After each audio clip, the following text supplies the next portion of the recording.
200 guerreiros Comanche não aparecem no seu celeiro por acidente. Eles vêm por sangue, por justiça ou por guerra. E Thaddeus Bear Malister estava prestes a descobrir qual das três era. Mas vamos voltar ao começo de tudo. 24 horas antes, o sol do Texas castigava sem piedade o rancho de Bear em algum lugar entre Amarillo e o nada, quando ele avistou pela primeira vez a pequena figura cambaleando por sua propriedade. Aos 34 anos, Bear já tinha visto muitos problemas em seus anos trabalhando com gado. Mas havia algo naquela manhã que parecia diferente. Errado até. Ele estava consertando um poste de cerca perto do riacho quando um movimento chamou sua atenção. Uma criança, que não podia ter mais do que 8 ou 9 anos, caminhava em zigue-zagues instáveis em direção à água. As roupas do pequeno eram rasgadas, trajes tradicionais nativos que já tinham visto dias melhores. E mesmo à distância, Bear podia perceber como a fome tornava cada passo uma batalha. A maioria dos rancheros daquela região pegaria o rifle primeiro e faria perguntas depois. A relação entre colonos e as tribos Comanche estava tensa havia anos, com ataques e retaliações mantendo todos em estado de alerta. Mas Bear sempre fora diferente, talvez diferente demais para seu próprio bem. Ele largou suas ferramentas e caminhou devagar até a criança, mãos visíveis e movimentos calculados. Ao se aproximar, viu que era uma menina. Seus olhos escuros pareciam grandes demais para o rosto magro, e seus lábios estavam rachados pela desidratação. Ela olhou para ele com uma mistura de medo e desespero que o atingiu como um soco. A garota falou rapidamente em Comanche, palavras que ele não entendia, mas o significado era claro. Ela estava faminta, talvez sem comer havia dias. Suas pequenas mãos gesticularam para a boca e depois para o riacho, em uma linguagem universal de necessidade que transcendia qualquer barreira cultural. Bear pensou em seus vizinhos, no que diriam se o vissem ajudando uma criança Comanche. Pensou nos alertas que ouvirá na cidade sobre as tensões recentes com as tribos. Pensou no que seria a coisa mais inteligente a fazer, a mais segura. Então olhou novamente para aqueles olhos desesperados e tomou a decisão que mudaria tudo. Sem dizer uma palavra, Bear ergueu a menina nos braços. Ela pesava quase nada. Ele a carregou até sua cabana. Ela não resistiu, fraca demais para lutar, mesmo que quisesse. Enquanto caminhava, ele sentia o pequeno corpo dela tremer. Não sabia se era medo, fome ou ambos. Dentro da modesta cabana, ele a colocou com cuidado em sua única cadeira e se apressou para preparar comida. Tinha um pouco de ensopado da noite anterior, ainda quente no fogão, e pão fresco assado naquela manhã. O cheiro parecia reviver a menina, e pela primeira vez Bear viu um brilho de esperança em seus olhos. Enquanto servia o ensopado, algo chamou sua atenção e fez seu sangue gelar. No pescoço da garota, parcialmente escondido por suas roupas rasgadas, estava um colar distinto, contas intrincadas com padrões que ele já tinha visto. Seu vizinho, o velho Pat Morrison, descrevera aqueles exatos padrões na semana anterior. Eram contas cerimoniais usadas pela família do chefe White Bull, o líder Comanche mais poderoso da região. A mão de Bear congelou no ar. Se a menina era quem ele pensava, ele não estava apenas ajudando uma criança faminta, estava abrigando a filha do homem que poderia mandar 200 guerreiros destruírem seu rancho sem hesitar. Mas já era tarde demais. A menina estendia as mãos trêmulas para a comida, e Bear simplesmente não conseguiu afastá-la. Ele entregou a tigela e observou enquanto ela comia com a fome desesperada de quem não via comida havia muitos dias. O que Bear não sabia era que, a 30 quilômetros dali, um grupo de busca Comanche acabará de encontrar o rastro da menina, levando diretamente ao seu rancho, e o próprio White Bull cavalgava à frente da patrulha, o rosto marcado por fúria e dor, prometendo nada além de problemas para quem tivesse levado sua filha. A menina terminou de comer e olhou para Bear com algo que poderia ser gratidão. Mas, enquanto as sombras da tarde se estendiam sobre sua propriedade, Bear não conseguia se livrar da sensação de que acabará de tomar a melhor decisão da sua vida, ou a última. A menina adormeceu na cadeira menos de uma hora depois, exaustão finalmente vencendo seu pequeno corpo. Bear a cobriu com seu único cobertor e tentou convencer a si mesmo de que fizera a coisa certa. Mas conforme a noite se aproximava, essa certeza começou a desmoronar. O som de cascos batendo na estrada de terra fez o estômago de Bear afundar. Ele espiou pela janela e viu seu vizinho, Cletus Hartwell, cavalgando em direção à cabana com dois homens que Bear reconheceu da cidade, o delegado Jake Morrison e o pastor local, reverendo Thomas. Bear saiu antes que eles desmontassem, esperando manter as vozes baixas para não acordar a menina. Mas Cletus já estava gritando antes mesmo de o cavalo parar completamente. Bear, seu maldito idiota! O que diabos você está pensando? O rosto de Cletus estava vermelho de raiva e de algo que parecia medo. Morrison disse que viu sinais de fumaça vindo das colinas esta tarde. Os Comanches estão procurando alguma coisa ou alguém. O delegado Morrison assentiu com gravidade. Meu pai mandou notícia da cidade. A filha do chefe White Bull desapareceu há 3 dias durante uma caçada. Parece que ela se perdeu na tempestade. Ele fez uma pausa, analisando cuidadosamente o rosto de Bear. Por acaso você sabe de alguma coisa sobre uma menina Comanche desaparecida? A garganta de Bear secou.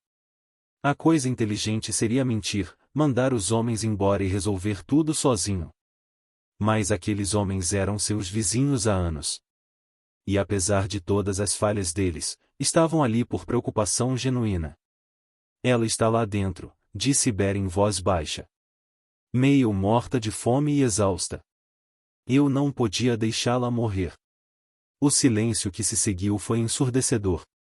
O reverendo Thomas foi o primeiro a falar, quase num sussurro.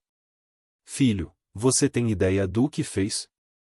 Ajudei uma criança faminta, Bear respondeu. Mas mesmo enquanto dizia isso, podia ouvir o quanto soava ingênuo. Cletus começou a andar de um lado para o outro, passando as mãos pelos cabelos. Eles vão achar que você a sequestrou. Inferno, provavelmente já acham isso. White Bull já destruiu assentamentos inteiros por menos. O delegado Morrison já recuava em direção ao cavalo. Eu tenho que informar isso, Bear. É meu dever. Mas vou te dar uma vantagem. Leve-a de volta para o povo dela antes que eles te encontrem aqui. No escuro?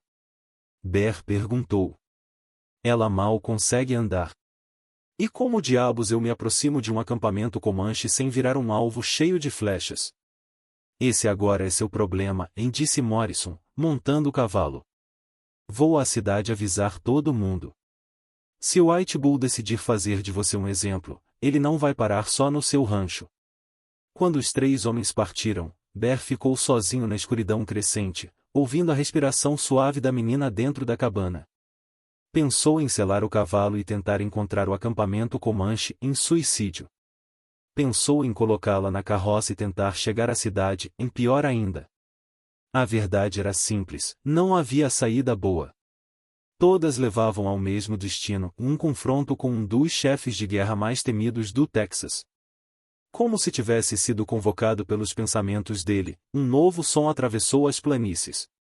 O ritmo distante de tambores de guerra, cada minuto mais próximo. O sangue de Bear gelou. Eles não estavam esperando o amanhecer. Os Comanche estavam vindo naquela noite. Bear correu de volta para dentro da cabana, a mente girando. Os tambores estavam mais altos agora, e ele conseguia distinguir batidas individuais no ritmo, lentas, metódicas e absolutamente aterrorizantes. Não era o barulho caótico de um grupo de ataque. Era algo muito mais organizado e infinitamente mais perigoso. A menina se mexeu na cadeira, acordada pelo som. Seus olhos se abriram, e pela primeira vez desde que Bear a encontrara, ele viu reconhecimento. Ela entendia aqueles tambores melhor do que ele. Ela falou rapidamente em Comanche, apontando para a porta e depois para si mesma. Mesmo sem entender as palavras, Bear percebia o pânico nos movimentos dela. Ela tentava dizer algo importante, mas a barreira da língua a tornava impossível. Bear se ajoelhou ao lado da cadeira, tentando falar com calma. Eu sei que você não me entende, pequena, mas estou tentando te ajudar. Aqueles tambores são o seu povo vindo atrás de você, não é? A menina assentiu vigorosamente, então agarrou a camisa de Bear e o puxou até a janela. Apontou para fora e levantou as mãos, abrindo e fechando os dedos repetidamente. Bear contou junto com os gestos dela. 10. 20. 30. Ela continuou até chegar ao que parecia 200. As pernas de Bear fraquejaram. 200 guerreiros. Ele tinha esperança de enfrentar talvez uma dúzia de bravos irritados. Mais 200? 200 eram suficientes para destruir todos os ranchos num raio de 80 quilômetros. Os tambores pararam de repente, e o silêncio que veio depois foi ainda pior. Bear foi até a janela e espiou para fora, na escuridão. A princípio, não viu nada. Depois, como fantasmas materializando-se da própria noite, começou a distinguir formas movendo-se por sua propriedade. Vinham em formação perfeita, guerreiros a cavalo espalhados em um largo semicírculo que se fechava lentamente ao redor da cabana. Mesmo à luz do luar, Bear conseguia ver a pintura de guerra nos rostos, as penas nos cabelos, as armas em suas mãos. Aqueles homens não tinham vindo para negociar. A menina puxou a manga de Bear novamente, desta vez apontando para si mesma e depois para a porta. Ela queria ir até eles, mas Bear não sabia se isso ajudaria ou pioraria tudo. E se achassem que ele a machucara? E se não acreditassem que ela viera a ele por vontade própria? Uma única voz ecoou na escuridão, falando em inglês com um forte sotaque, mas com clareza perfeita. Homem branco, sabemos que você tomou algo que nos pertence. Envie a menina para fora, e talvez você viva para ver o amanhecer. A boca de Bear ficou seca. Aquela voz carregava autoridade absoluta. Tinha que ser o próprio chefe White Bull. Bear ouvirá histórias sobre ele, como unir a várias tribos sob sua liderança, como nunca perderá uma batalha contra a cavalaria. E agora Bear estava prestes a enfrentá-lo em uma conversa que poderia terminar com todos mortos. Bear deu um passo em direção à porta, mas a menina agarrou seu braço com uma força surpreendente para alguém tão pequena. Ela balançou a cabeça freneticamente e apontou para si mesma, depois fez um gesto cortando o próprio pescoço. Ela estava tentando avisá-lo de algo. Mas de quê? Então a compreensão o atingiu como um raio. A menina não era apenas a filha do chefe. Era a única filha do chefe. Na cultura Comanche, isso a tornava inestimável, e não apenas como família, mas como o futuro da linhagem. Se algo tivesse acontecido com ela enquanto estava aos cuidados de Bear, mesmo que não fosse culpa dele, White Bull não teria escolha senão fazer dele um exemplo que nenhum colono esqueceria. Com horror crescente, Bear percebeu que salvar a vida da menina talvez tivesse sido a parte fácil. Agora precisava provar a 200 guerreiros armados que ele a salvara, não a sequestrara, e tinha talvez 30 segundos antes que o chefe perdesse a paciência e transformasse o rancho de Bear em um campo de batalha. Bear tomou a decisão mais difícil da sua vida. Ele abriu a porta da cabana e saiu com as mãos erguidas, a menina seguindo logo atrás. O que viu parecia tirado diretamente de seus piores pesadelos. 200 guerreiros Comanche estavam imóveis sobre seus cavalos, formando um círculo perfeito ao redor da propriedade. A pintura de guerra brilhava sob a lua, e cada arma estava apontada diretamente para ele.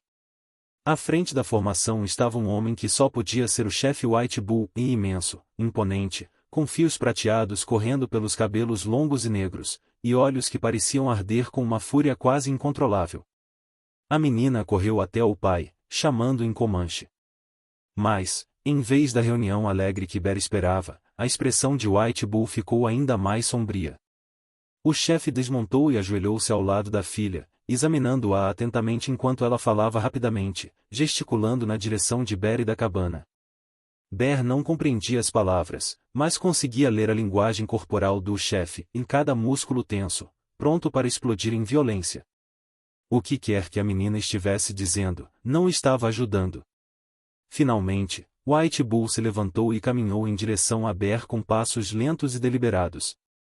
Os outros guerreiros permaneceram montados, mas moveram suas armas em uníssono, e o som sutil lembrando guizos de cascavéis prestes a atacar.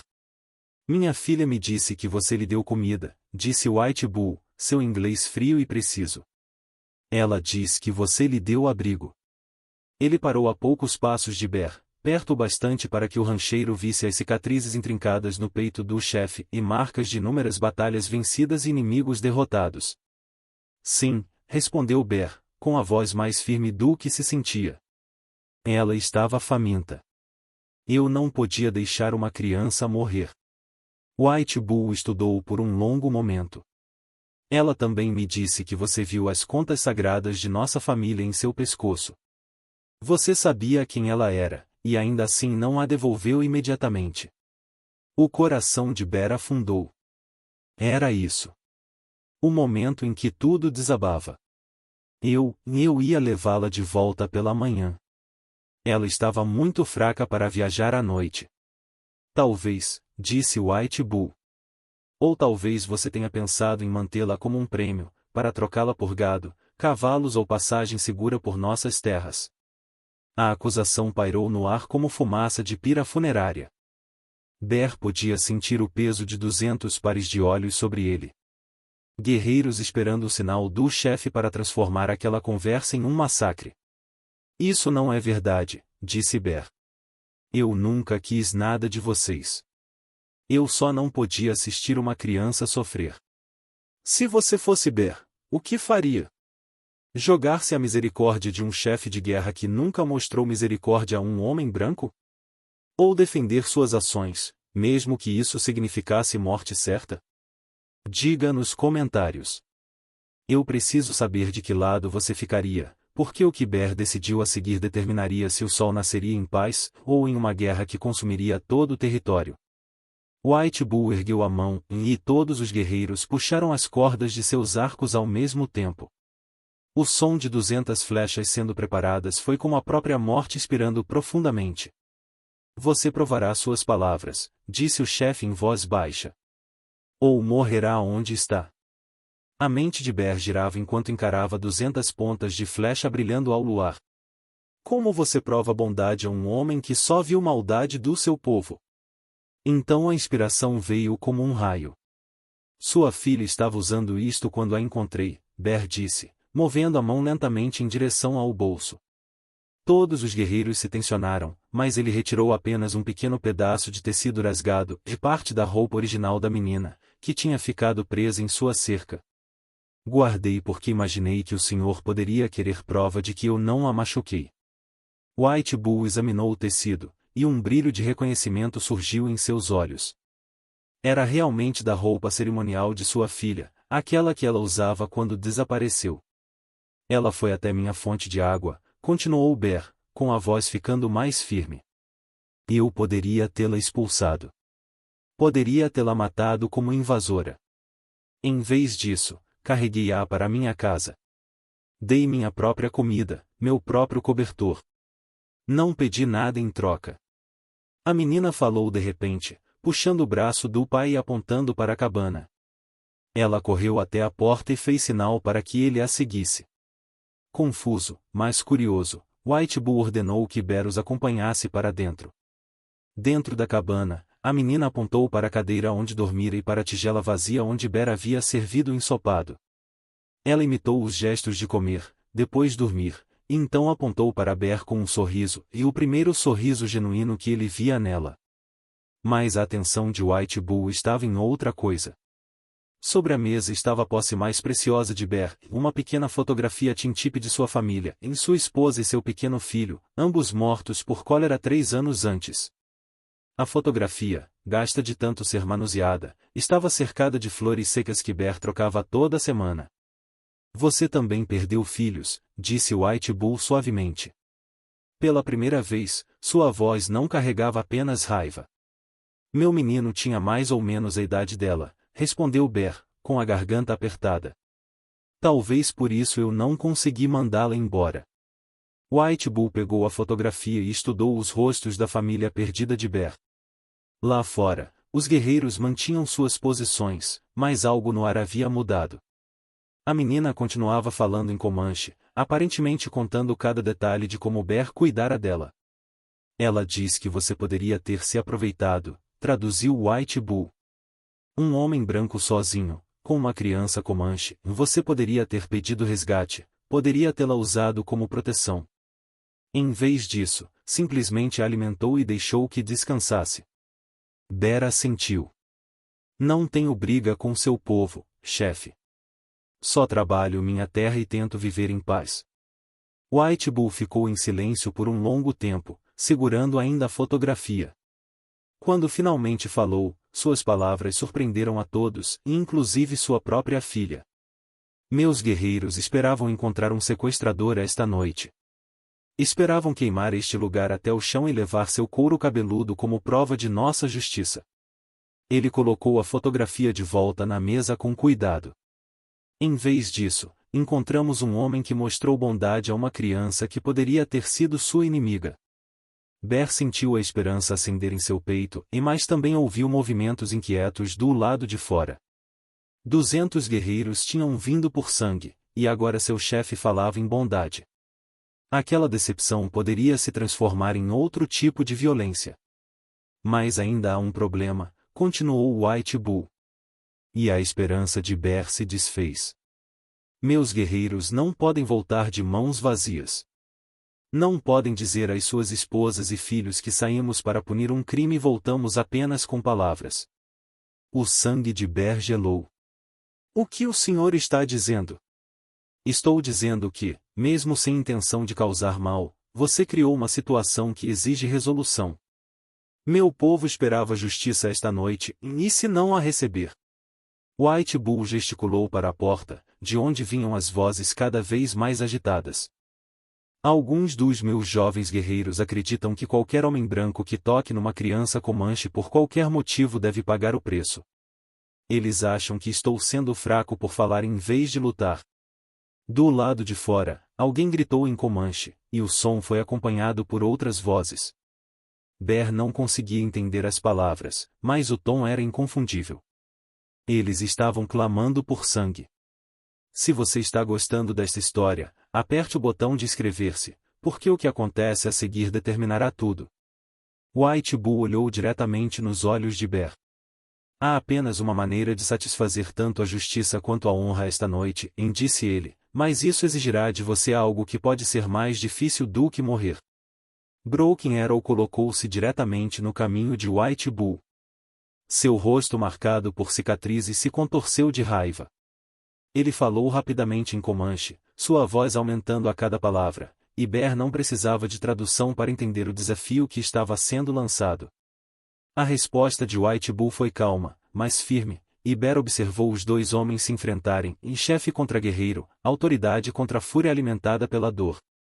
A garota se aproximou mais do lado de Bear, e ele pôde sentir que ela tremia. Outros guerreiros começaram a escolher lados, alguns se posicionando atrás de Broken Arrow, outros permanecendo leais ao seu chefe. A disciplina cuidadosa que havia marcado a chegada deles começava a se quebrar, e Bear percebeu que estava testemunhando algo que poderia dividir a tribo. Broken Arrow apontou sua lança para Bear e gritou algo que fez vários guerreiros concordarem com um aceno. O maxilar de White Bull se contraiu, e quando ele falou novamente, sua voz carregava o tom inconfundível de um aviso final. Mas Broken Arrow não recuou. Deu mais um passo, agora tão perto que a ponta de sua lança quase tocava o peito de White Bull. O desafio era claro, seguir os antigos costumes de sangue por sangue ou ser visto como fraco pelos guerreiros mais jovens. Foi então que a garota fez algo que ninguém esperava. Ela se colocou entre os dois homens e começou a falar em Comanche, rápida e apaixonadamente. Sua voz jovem cortou a tensão como uma faca, e Bear viu a expressão de Broken Arrow mudar da raiva para a confusão, e então para algo que talvez fosse vergonha. White Bull traduziu calmamente. Ela está contando exatamente o que aconteceu. Como ela se perdeu na tempestade. Como vagou por dias sem comida ou água. Como pensou que morreria sozinha na pradaria até você encontrá-la. A garota continuou falando, sua voz ficando mais firme a cada palavra. Ela apontou para Bear, depois para si mesma, depois fez gestos de comer e dormir. Ela estava contando a história de seu resgate. E até os guerreiros que apoiavam Broken Arrow estavam ouvindo. Agora ela está falando sobre a fotografia da sua família, continuou White Bull, e sobre como ela percebeu a tristeza nos seus olhos quando você olhou para ela. Ela está dizendo que você a ajudou porque entende a dor da perda, não porque queria ferir nosso povo.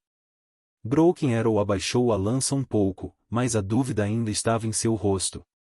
Ele falou novamente, desta vez diretamente com a garota, e Bear reconheceu uma palavra. Vazichu, e o termo Comanche para homem branco, e não um amigável. A resposta da garota foi imediata e feroz. Ela chegou mais perto de Broken Arrow e falou com tal intensidade que vários guerreiros recuaram um passo.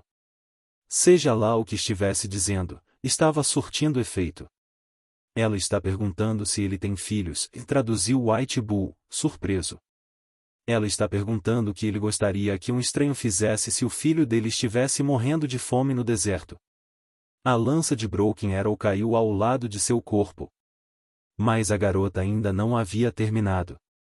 Ela continuou falando, agora se dirigindo a todos os guerreiros ao redor. Bear viu o efeito se espalhando como ondas, e rostos duros começando a suavizar.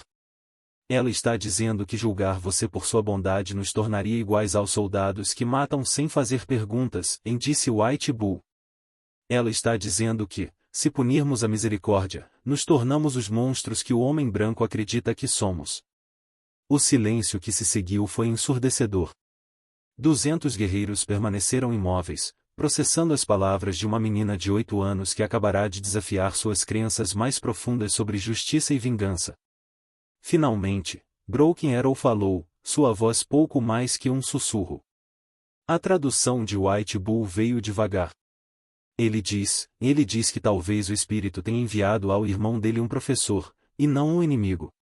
Ele diz que talvez a sabedoria às vezes venha das menores vozes.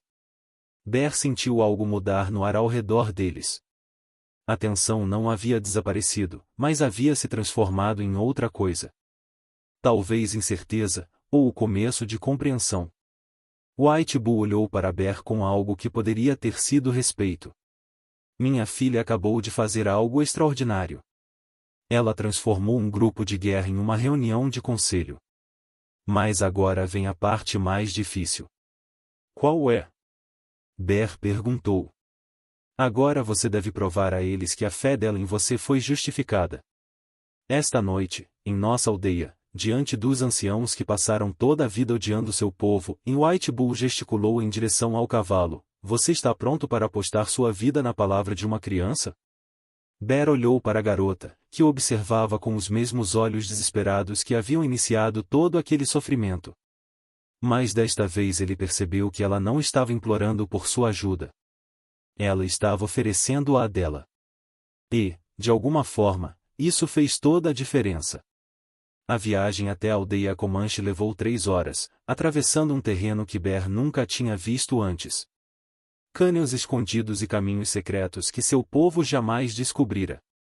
Ao se aproximarem do acampamento, Bear viu dezenas de fogueiras tremeluzindo na escuridão e ouviu o murmúrio baixo de vozes enquanto a notícia de sua chegada se espalhava. O conselho tribal se reuniu imediatamente, apesar da hora tardia. 7 anciãos sentaram-se em semicírculo ao redor de uma fogueira central, seus rostos envelhecidos graves nas sombras dançantes. Bear ficou no centro, plenamente consciente de que provavelmente era o primeiro homem branco a entrar naquele espaço sagrado e viver para contar a história. White Bull falou primeiro, explicando as circunstâncias do resgate de sua filha. Depois veio Broken Arrow que, apesar de sua mudança de coração mais cedo, ainda argumentava pela justiça tradicional. O debate seguiu em Comanche por horas, pelo menos assim parecia, com Bear entendendo apenas alguns gestos ocasionais em sua direção. Finalmente, a garota deu um passo à frente novamente. Desta vez, sua voz era calma e firme, mas suas palavras carregavam um peso de convicção absoluta. Ela falou por quase 10 minutos, sem desviar o olhar dos rostos dos anciãos. Quando terminou, o membro mais velho do conselho, um homem antigo, de cabelos completamente brancos, e fez-lhe uma única pergunta. A resposta dela foi imediata e inabalável. White Bull virou-se para Bear. Ele perguntou se ela realmente acredita que você arriscaria sua vida novamente para salvar uma criança Comanche, sabendo que isso poderia lhe custar. Ela disse sim sem hesitar. Os anciãos conversaram entre si em sussurros. O coração de Bear batia forte enquanto ele esperava pela decisão, sabendo que aqueles próximos momentos determinariam se viveria ou morreria. O ancião de cabelos brancos levantou-se lentamente, suas articulações rangendo com a idade. Quando falou, sua voz carregava a autoridade de décadas de sabedoria. Ele diz, e traduziu White Bull, em que os espíritos nos enviaram um teste esta noite. Não um teste de nossa capacidade de fazer guerra, mas de reconhecer quando a misericórdia merece misericórdia em troca. Bear sentiu as pernas fraquejarem de alívio. Mas o ancião ainda não havia terminado. Você terá passagem segura de volta às suas terras. E mais do que isso, receberá a proteção da nossa tribo. Qualquer Comanche que o ferir ou danificar sua propriedade responderá a este conselho. Bear mal conseguia falar. Eu não sei o que dizer. Há uma condição, e continuou o ancião através da tradução de White Bull. Você deve prometer que, se qualquer pessoa do nosso povo vier até você com necessidade, em faminto, ferido ou perdido, e você mostrará a mesma bondade que mostrou a esta criança. Eu prometo, e disse Bear sem hesitar. O que aconteceu em seguida surpreendeu a todos. A garota correu até Bear e o abraçou apertado, falando em inglês quebrado pela primeira vez. Thank you for saving me. Now I save you. Obrigada por me salvar. Agora eu salvo você. Quando o amanhecer surgiu sobre a pradaria, Bear voltou ao seu rancho escoltado por uma guarda de honra em vez de um grupo de guerra. As duas culturas, que estiveram à beira da violência, encontraram uma ponte na forma de um simples ato de bondade de um cowboy. O rancho de Bear tornou-se um território neutro, onde comanches e colonos podiam se encontrar com segurança. Ele nunca ficou rico, nunca ficou famoso, mas viveu o resto de sua vida sabendo que às vezes os menores atos de misericórdia podem evitar as maiores tragédias. E todos os anos, no aniversário daquela noite, uma jovem Comanche, já não mais uma criança faminta, mas uma respeitada membro de sua tribo, e visitava o rancho de Bear para compartilhar uma refeição e lembrar o momento em que dois mundos escolheram compreensão em vez de guerra. A garota que um dia implorou por comida tornou-se tradutora e mediadora entre tribos e colonos. Bear viveu até os 73 anos, morrendo pacificamente em seu sono, cercado por amigos de ambas as culturas que aprenderam que coragem nem sempre é lutar. Às vezes, é saber quando alimentar uma criança faminta. Se você está gostando dessas histórias incríveis do Velho Oeste, aperte o botão de inscrever-se, porque temos muitas outras histórias de coragem, conflito e heróis inesperados esperando por você.